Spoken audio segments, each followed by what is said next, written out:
I want to say a few words in the English language, particularly about the present situation with the Delta virus. It is a very dangerous situation that the country is facing. We know that the deaths have gone into the thousands. It's nearing 6,000 deaths. The next 3-4 weeks will be critical. It will be absolutely critical. And yesterday, a young lady from the Karapiti hospital said that she had been there 3 days looking after her father. There were only 8 beds in the ward, and 5 people's lives were gone. And she made an appeal. She said there's one thing that she noticed. Out of the 5 lives that were lost, 4 lives were lost because there was nobody around, friend or relative, to help those who were sick. So whether they were hungry, to give them something to eat, or if they were thirsty, to give them something to drink, or even if there was an irritation with a tube that had been put in the nose, even to adjust it, there was actually nobody. And I remember somebody who went through this experience, near-death experience, telling me that the reason I survived, one reason I survived is I remembered my 2 daughters, but I also had my sister who stood by my bed, taking all the precautions, and kept talking to me from time to time, and that gave me the strength to go on, and that's why I am living. And that was an important story for obvious reasons. I don't want to disclose the person, right? But she actually escaped, and she shared this story, which corroborates the story we have heard on the internet from the Karapiti hospital yesterday. So we mustn't abandon those who are falling ill. We need to stand by them. We need to be protected, but we need to do everything we can to save their lives. I am indebted to the Sri Lanka Medical Council, Medical Association, and also to the Health Ministry, Mobitel, who yesterday launched DOC 247. In the first 5 hours, there were more than 802 calls. And there were really lots of sad stories there. But I would like to say this: public health will succeed only if there is public trust in the system. That's the only way public health measures will succeed. And unfortunately, we have seen a deterioration of public trust, particularly to do with the data. Whether it's infections, whether it's now to do with the number of deaths, there is a lot of suspicion. I was asking these doctors last night, how do we actually get the proper statistics?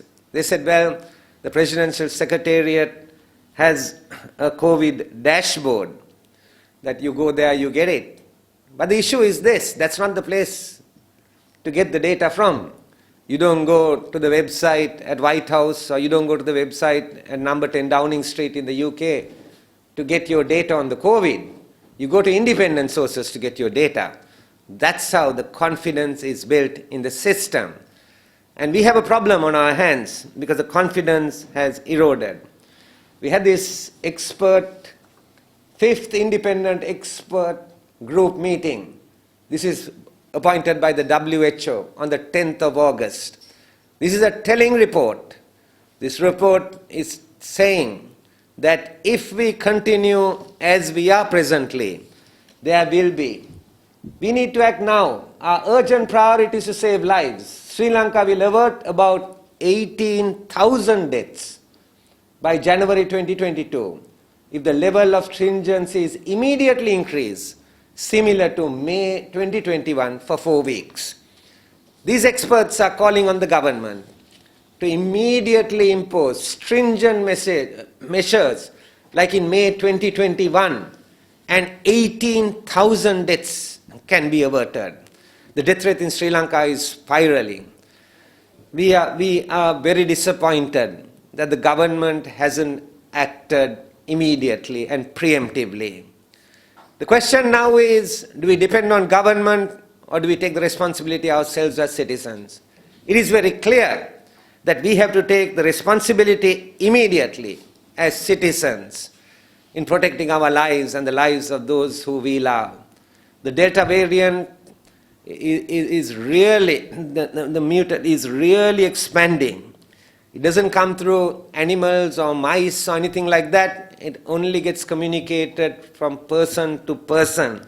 And that is why there has to be restriction. We have to take responsibility. The view of our party, the Samagi Jana Balawegi, the SJB, and the view of many people are in line with what the experts are saying. Stay at home.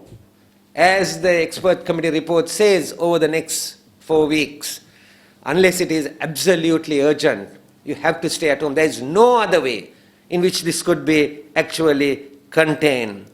This Delta variant, we have to overcome it. We have to take responsibility for our lives.